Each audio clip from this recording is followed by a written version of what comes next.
Lá na Grécia Antiga, aconteceu uma coisa extraordinária. A humanidade começou a deixar os mitos um pouco de lado para abraçar a razão. Foi uma verdadeira revolução na maneira como a gente entende o mundo e a nós mesmos. E essa é a história de como 3 homens, um depois do outro, construíram os pilares do pensamento ocidental. Ok, vamos lá. Como a humanidade aprendeu a pensar? Parece uma pergunta gigante, né? Mas a resposta está no legado de uma verdadeira dinastia intelectual que mudou o jogo para sempre. Uma linhagem de mestres e discípulos que nos ensinou a questionar, a imaginar e a provar.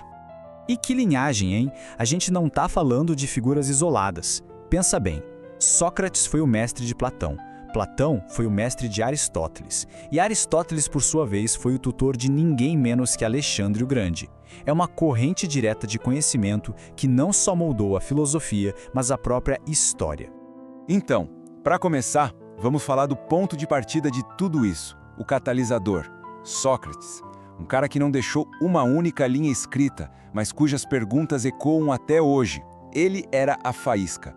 Andava pelas ruas de Atenas, não para dar respostas prontas, mas para fazer as pessoas encontrarem as suas próprias verdades.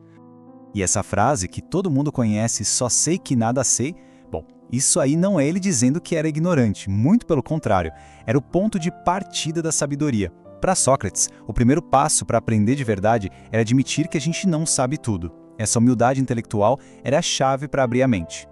Tá, mas como ele fazia isso na prática? Com um método que ele chamava de maiêutica, que em grego quer dizer dar à luz. É isso mesmo, Sócrates se via como um parteiro de ideias. Através de um diálogo afiado, ele fazia pergunta atrás de pergunta até que a própria pessoa examinasse suas crenças, encontrasse as contradições e, finalmente, desse à luz uma ideia mais clara e genuína. Só que, claro, sair por aí questionando todo mundo, isso acaba incomodando gente poderosa, né? Ele foi acusado de corromper os jovens, de não acreditar nos deuses da cidade, acusações bem sérias. No julgamento, ele teve a chance de fugir, de se exilar, mas não. Ele se recusou a abrir mão de seus princípios e aceitou a sentença de morte, tornando-se um mártir da liberdade de pensamento. E essa frase, dita lá no seu julgamento, é basicamente o resumo do seu legado. Para Sócrates, viver no piloto automático, sem questionar as próprias ações, sem analisar as próprias crenças, era como não viver de verdade. A busca pela verdade, para ele, era a jornada mais importante de todas. A morte do mestre, claro, foi um baque gigantesco para o seu melhor aluno, Platão. Pensa só, ele viu a razão ser condenada pela opinião da maioria. Então, ele dedicou a vida a encontrar uma verdade que fosse permanente, sabe? Imutável. Uma verdade que não pudesse ser destruída por veneno. E para isso, ele olhou para além do nosso mundo. E aqui está a grande virada de Platão. Para ele, este mundo que a gente vê, que a gente toca, é só uma sombra, uma cópia meio mal feita de um mundo superior, o mundo das formas ou ideias. Pensa numa cadeira qualquer. Existem milhões de cadeiras por aí, todas diferentes com seus defeitinhos, mas, segundo Platão, existe a ideia perfeita de cadeira, a forma eterna da qual todas as cadeiras físicas são apenas um reflexo. E a melhor forma de entender isso é com a famosa alegoria da caverna. Imagine o seguinte, tem umas pessoas presas numa caverna desde que nasceram, olhando para uma parede. Tudo que elas veem são sombras de objetos passando. Para elas, as sombras são a realidade. O filósofo é aquele que consegue se soltar, sair da caverna e ver o mundo real, iluminado pelo sol da verdade. É uma metáfora poderosa para a jornada do conhecimento, da escuridão da ignorância para a luz. E Platão leva essa ideia para a política. No seu livro A República, ele defende que a sociedade ideal não deveria ser governada pelos mais ricos ou pelos mais fortes, mas sim pelos mais sábios, os filósofos reis, ou seja, aqueles que conseguiram sair da caverna, viram a verdade e têm a obrigação de voltar para guiar os outros com base na razão e na justiça. Agora vamos para o próximo da fila, o melhor aluno de Platão. Aristóteles, que passou 20 anos na academia do mestre. Só que a mente dele era inquieta e o levou para um caminho bem diferente. Se Platão olhava para os céus em busca da verdade, Aristóteles fincou os 2 pés com força aqui na Terra. Aristóteles olhou para tudo isso e pensou, não. Mundo das ideias? A verdade não está em outro lugar. Está aqui, ó, bem na nossa frente. Para ele, a verdade se encontra observando o mundo natural. O conhecimento começa com a experiência, com o estudo cuidadoso das plantas, dos animais, das estrelas, do comportamento humano. Ele foi, na essência, o pai do método científico.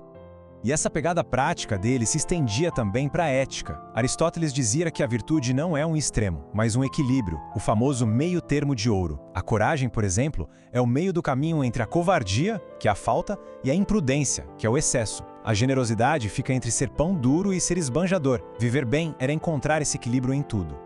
Aristóteles era tipo um super organizador. A mente dele era uma máquina de botar ordem no caos do conhecimento. Ele fundou a própria escola, o Liceu, e lá se dedicou a uma tarefa gigantesca: classificar tudo. Ele criou as bases da lógica formal, separou a física da metafísica, a ética da política.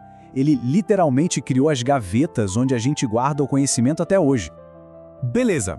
Então, quando a gente junta esses três gigantes, o que a gente tem no final? A gente tem a fundação não só da filosofia, mas do próprio jeito que o mundo ocidental aprendeu a pensar e a se organizar.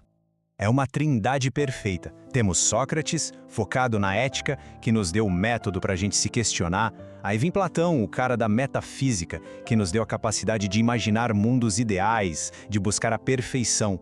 E, fechando o trio, Aristóteles, o cientista, que nos deu as ferramentas da lógica para observar e entender o mundo como ele é. Olha que genial! No fundo, eles formam um processo de pensamento completo.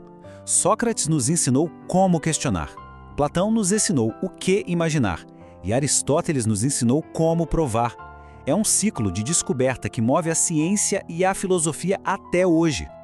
E olha, não vamos pensar que isso é só papo de livro de história não, hein? Sem essa base toda, sem o método socrático, sem os ideais de Platão e a lógica de Aristóteles, as revoluções científicas e filosóficas que vieram depois simplesmente não teriam acontecido. Figuras como Newton, Descartes, Galileu, todos eles estavam, de certa forma, apoiados nos ombros desses três gigantes gregos. No fim das contas, o grande legado dessa dinastia é a própria ideia de que o pensamento humano tem poder. O poder de questionar o que está estabelecido, de imaginar um futuro melhor e de entender o universo de forma racional. É uma centelha, acesa há mais de 2000 anos em Atenas, que continua a iluminar nossa busca por conhecimento. O que nos deixa com a pergunta: qual será a próxima centelha? Se você curtiu, não esquece de deixar o like, seguir a gente para mais novidades e compartilhar sua opinião nos comentários. E se quiser saber tudo sobre essa história, vem com a gente no YouTube. Lá temos mais detalhes e conteúdos exclusivos. Não perca!